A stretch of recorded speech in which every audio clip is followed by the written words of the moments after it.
series' very first interview. Today, we will be discussing a sensitive subject, and we want to make sure that parents know, in case their children want to watch this with them. We personally do not recommend anyone under the age of 14 to watch, but that will be up to each parent to decide. Today, we will be talking about addiction, sobriety, and mental illness, plus all the issues that come with these three subjects. If you are easily triggered by these subjects, please do not watch this interview. Thank you all for joining us. You all ready? Yeah, I'm ready. Okay. So, we are going to start our interview here with Jenny. Hi everyone out there. We are super glad you've tuned in today. Hello. I have with me Jenny, who's also a part of our Giving Tree family. Jenny is our program and event director. She has come a long way from where she was and where she is today. So let's get started. Jenny, would you like to introduce yourself before we get into it? I would. My name is Jenny Reed. I grew up in Ocala, Florida, and I now live in Hernando. Your age? Oh, 34. I grew up in a great family. I went to Christian school. I was raised pretty great, really. And I had an awesome childhood, and I'm not sure why exactly, but for whatever reasons, I started drinking early, and then I was a blackout drunk for about 10 years. And then in 2016, I was introduced to meth, and that became my drug of choice. And I've now been clean since March of 2021. Okay, and that is good. Those are some of the questions we're going to go over. So I'm going to ask you some of these tough questions about your experiences in addiction, sobriety. Our prayer is that Jenny's testimony touches someone's heart and changes their mind if they have been experimenting with anything that can lead them into this full-blown addiction. So first thing I'd like to do is ask, and we kind of covered it, what was your drug or drugs of choice? I started with drinking, and I think more than anything, the drinking was, I was shy, I had a weight problem, and I think that I used alcohol to kind of bolster my confidence and to just help me deal with people socially. And from there, it just turned into, I didn't drink during the day, but when I got off work, that was the first thing I did. I would go to the liquor store, get a bottle, and that bottle would be gone by the next day. And I did that for about 10 years. And not only that, besides the drinking and the drugs, I think a big part of the issues that I had was codependency, and just the relationships that I was in were pretty detrimental. Quite understandable. And for those who may not know, active addiction means that you are at this moment still active in your addictions. Jenny, how many years were you in active addiction? All of my adult life. Literally. I started drinking when I was probably maybe 16 or 17, and definitely by the time I was 18, and then I also smoked cigarettes, and I've just been able to stop that in December of 2021. So proud of you. What is your sober date? March 2nd of 2021. So you've been sober A year and 3 months. I was gonna say most people who are sober know that number. They hold on to that for dear life. Do you have the immediate family members who are now in active addiction? And we know those are generational curses for those who do not know. Actually, I don't. Possibly one of my cousins, but I think that most of my family really doesn't get involved in stuff like that. I mean, they might. There's obviously some of them that drink beer, but they're not that I'm aware of anyway. There really isn't anyone that has a huge problem, and that was a big part also why it was so hard being an addict like that. Is I didn't really have any contact with most of my family. So how did your story of addiction start? Share as much as you'd like. Well, it started with the drinking, and then I started smoking pot, and really it was more of just not making great lifestyle choices, just wanting to have fun. And then once I was introduced, actually it was someone that I worked with, and he introduced me to meth, and then it just went from there. It consumed my life in a matter of, I would say, probably a year. It went from just doing it on the weekends to absolute consumption. And then I realized it was so expensive that I had to have a way to support my habit, so it just, won't go into detail on that too much, but that just became my life. Every day waking up and getting money together to go get it, and then, I don't know how much I should really say on camera, but buying in bulk, selling in smaller quantities, and then that was literally how I survived for years. And it wasn't a great survival either. It was just barely making it. And I mean, it wasn't like I lost my license, I lost my vehicle, I was living in houses that were just, it was houses that were just a bunch of people that did drugs lived. I would live there by paying with drugs, and that's just, I mean, that was it. Thank you. Many addicts will deal with mental illness of some form, and sometimes they get help. Most don't. Sometimes it's because they're just not ready, or they're not able to do so, like financially, or they don't know what to do. So they delve into addiction to deal with what is going on in their minds. And Jenny, were you ever diagnosed with a mental illness? You don't have to say what it is if you were. No. No. Okay. Okay. Those are hard to have when you're dealing with. Yeah, So, didn't have that, thank God. Yes, definitely. A fully functioning addict is someone who can hold a job, take care of their family, and they seem to everyone else that they have all their stuff together. But inside they're falling apart. And Jenny, were you ever a fully functioning addict? Is that something that you were able to do, was be a fully functioning I addict? would say when I was drinking, I was pretty functional. I had bought a house when I was 18. My parents helped me with that. Awesome. And then I didn't apply myself, but I did go to work every day. But like I said, every night I would be drunk. I was a blackout drunk for 10 years. So if I didn't black out and the liquor store was open, I would be going back to the liquor store to get more whatever it was I was drinking at the time, and then That's hard. But I would say, I was functioning then. I think the real breakdown was when I lost my vehicle. You can't, especially in this small of a town, there's not much you can do once you don't have a ride, and it really gets hard. Exactly. Did you try rehab? If so, how many times, and what was your experience with rehab? And did you start out in detox?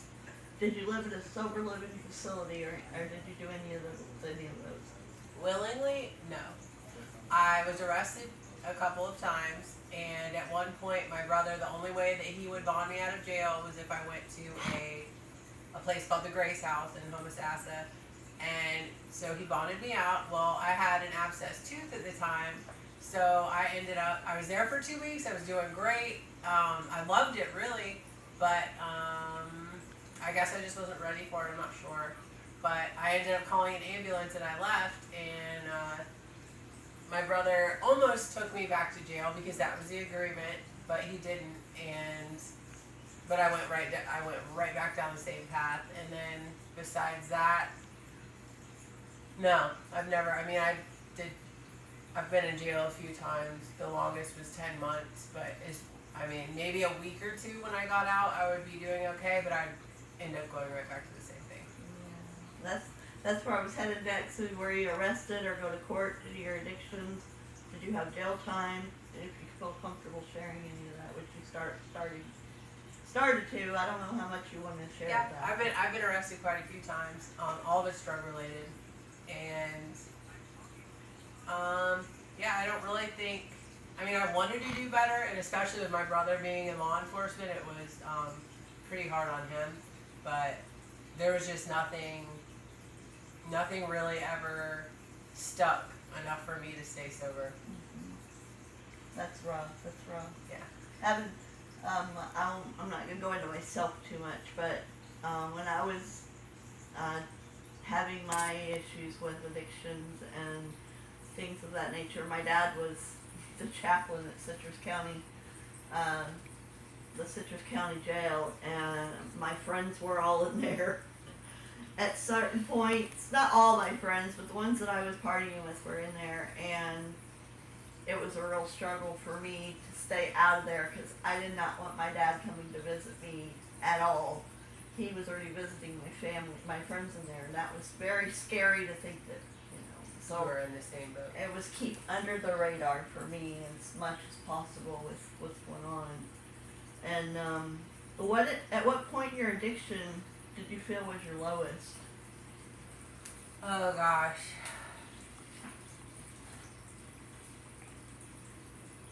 I think honestly, like the living situations were probably the hardest because you would have to. I mean, they weren't thrilled to have me or whoever I was dating there to begin with because we brought traffic. None of the guys that I dated were doing anything good. They were usually thieves or whatever they had going on. So it was just really just we weren't welcome where we were at, but they tolerated us for whatever we were giving them. Yeah. And I don't know. I just remember once I lost my vehicle, I got to the point where I was like, okay, I'll you know what I mean? I just started walking everywhere, and I don't know. I would say probably my lowest point was when my niece, my brother I have one niece, and I went to go visit her, and I carried everything that I had in my shirt. So I went to go see my brother's ex-wife and my niece, who I had no involvement in her life at all because of obvious reasons. And I went over there, and his wife was like, or his ex-wife was like, well, what's in your shirt? And I'm like, what? She's like, I see a bag in your shirt. And she was also in law enforcement at the time. So she just took me home and she handled it pretty well, but I remember my brother wouldn't talk to me for months after that. And he's like, I can't believe that you would be that stupid to bring something like that around my baby. And so that was pretty rough.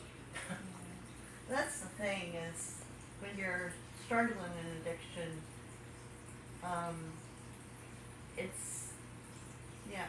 it's difficult to keep it away because you have to have it on your person at all times, or you're looking for it. You're either going out looking for it or you have it. And so when you go places, you don't want anybody else to have it. Yeah. You keep it on you because it's yours, and it's a real struggle when you have other people who are wanting your stuff, and you're like, no, that's mine. I fought my way to get this. This is mine. You can't have it. Yeah. And so you go around family and friends and those who don't have addictions and things, and yeah, it's scary for them, but for you it's just normal everyday thing.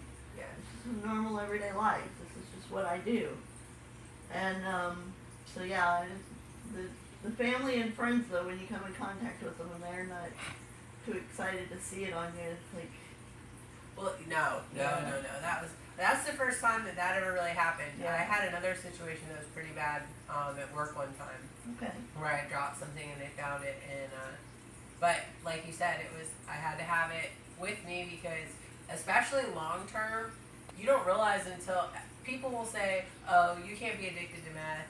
You know what I mean? Like I can go a couple days without it.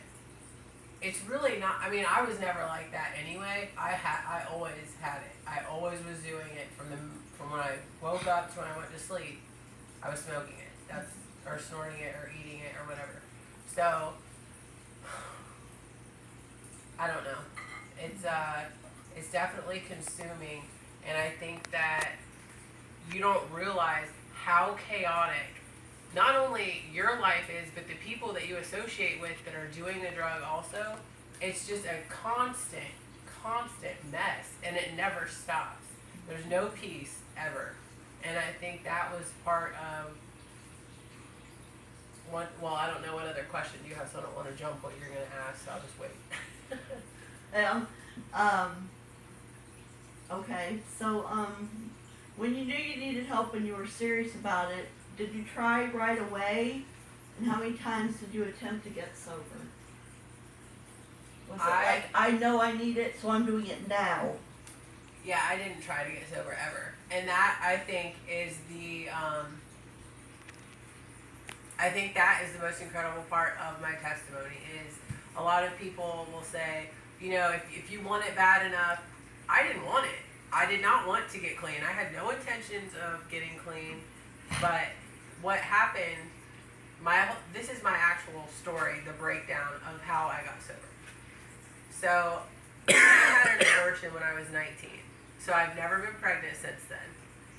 And in, I would say February of 2021, I found out that I was pregnant. I was in Louisiana. I had followed someone there that I was dating. And once I found that out, he really, honestly, did play a big role in that. He was like, you're absolutely not doing drugs. And my brother was the last one that I told because I thought that he would be really upset because the guy, you know, he had some issues and things. And I thought my brother would be upset. He wasn't. He was so excited. He's like, listen, he's like, don't worry. He's like, just stop doing the drugs. He's like, we'll take care of this and I'll help you raise them or I'll help, he was so supportive. It blew my mind because he walks a very straight line, the lifestyle that he lives. Mm-hmm. So I ended up coming back to Florida because the guy that I was dating was just like, our relationship was not good. We had some fun, but it was not a good relationship, and I was just miserable. And I was like, you know what? If I had not gotten pregnant, I would have stayed in that situation because I didn't care enough about myself to remove myself. But because I was pregnant, I was like, you know what? I'm not gonna have a baby being brought up or be pregnant in this kind of environment where I have somebody treating me bad and making me feel terrible, and I'm constantly upset. I'm not going to do that. So I had bought a ticket back to Florida, bought a bus ticket, and I delayed it a couple times. So like, oh, I really didn't want to go, but I knew it was the right thing to do. And my brother came and picked me up, and I lived at his house for a while. But about 4 or 5 days after I came back, I started having some problems. I ended up going to the hospital and I miscarried. But at that point, I had already been sober for probably, I'd say, a month and a half or so. And I'm like, you know what?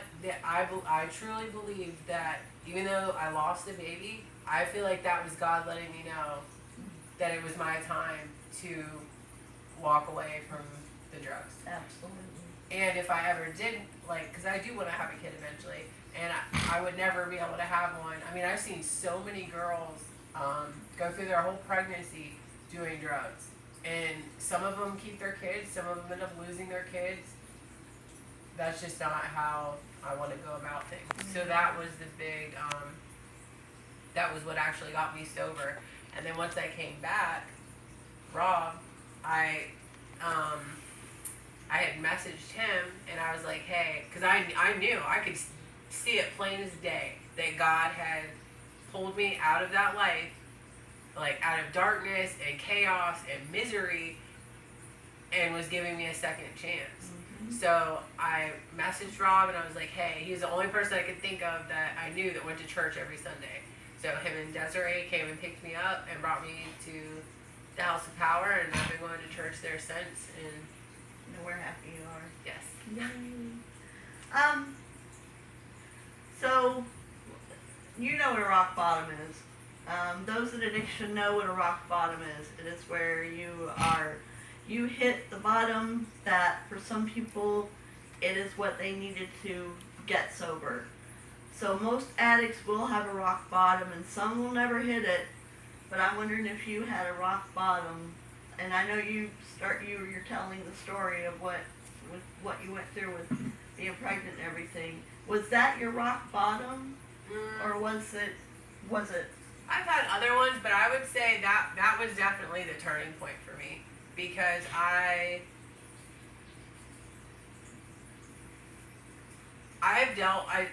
lot of my relationships were more of a co-addict. They weren't the people. You know what I mean? I think I cared about them, but I don't believe that they really cared about me. And I'm not saying I was definitely not 100% in being a good girlfriend or anything like that anyway. But I think also not having any kind of focus, not having any conscience of God, or like, you know what I mean? You don't have anything to anchor yourself to, so you just do whatever you feel like, and you let your emotions completely run riot, and then you throw drugs in on top of it, and it's a mess. Yeah. And I think that I just couldn't deal with it anymore. I mean, I was so upset. I wanted the guy that I was with, I wanted him to pay attention to me. He knew that I was pregnant, and I had to stop doing the drugs. So he would be in the bathroom just doing drugs all night long, and I'm like, can we watch a movie, something? Nothing. He didn't want to do anything with me, and it killed me. And finally I was like, I'm not doing this. I'm not going to do this. And he did stop for a minute, and then he got a hold of the guy that he was dealing with up in Louisiana and went right back to it, and I couldn't get him to stop, so that was why I left. I'm glad you did. I'm glad you did. So homelessness is usually a part of an addiction story. Have you had the homelessness part of your, or do you have a homelessness, did you have the homelessness part of your story? I'm sorry, I'm trying to spit it out. It's not coming out right. I've been pretty fortunate in, I never slept in the woods that I can think of, but I did a lot of, I would usually find someone, I did know a lot of people that, usually someone would let me stay at their house, but I used to carry around a book bag, which now I don't. I remember my brother being like, you need to get a purse, like a, just like a normal person. I'm like, yeah, okay, you're right.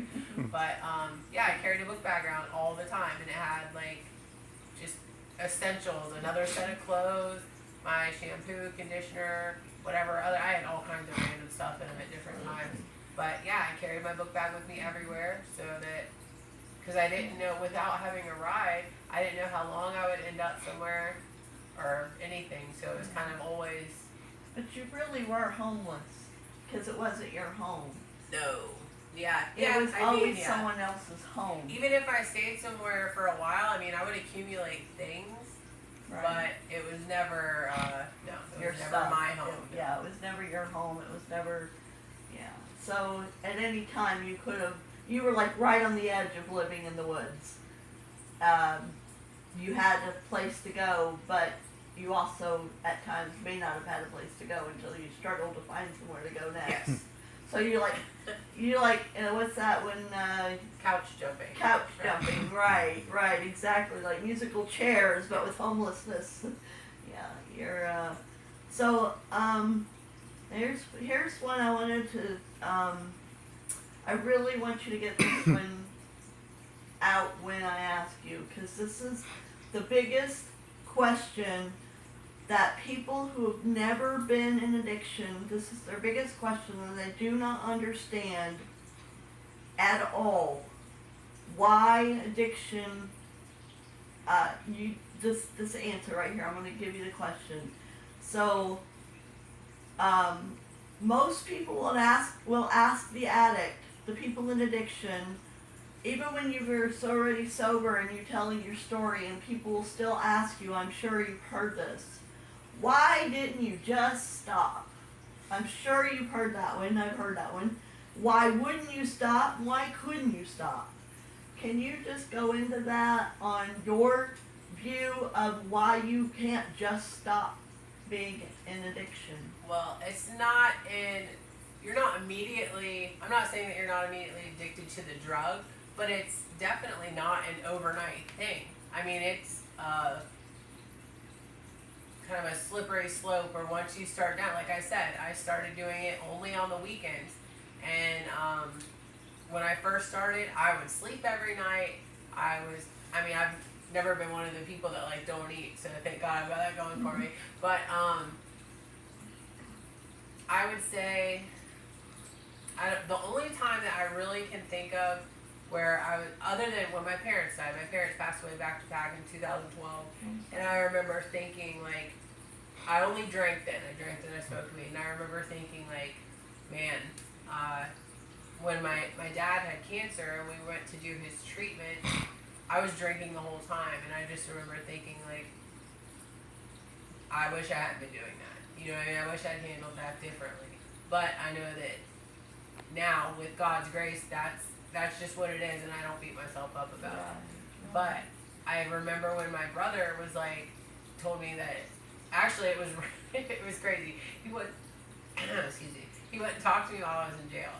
So a couple of days before I got out, I called him and he's like, "Hey, I'm getting married. I'm having a baby." I'm like, "What?" So at that point, I'm like, okay, I love kids. Like I said, this is my one and only niece so far, and I was so excited. And when she was born, I didn't go see her. I didn't go to the hospital. I mean, I didn't have a car, but even I was still very heavily involved in drugs, so I probably wouldn't have made the time, honestly, to go anyway, which is sad. But I just remember him being like, don't you want to be an awesome aunt? You know, Emily, I'm sorry, I should have probably just said her name. But he's like, don't you want her to know her Aunt Jenny? And I'm like,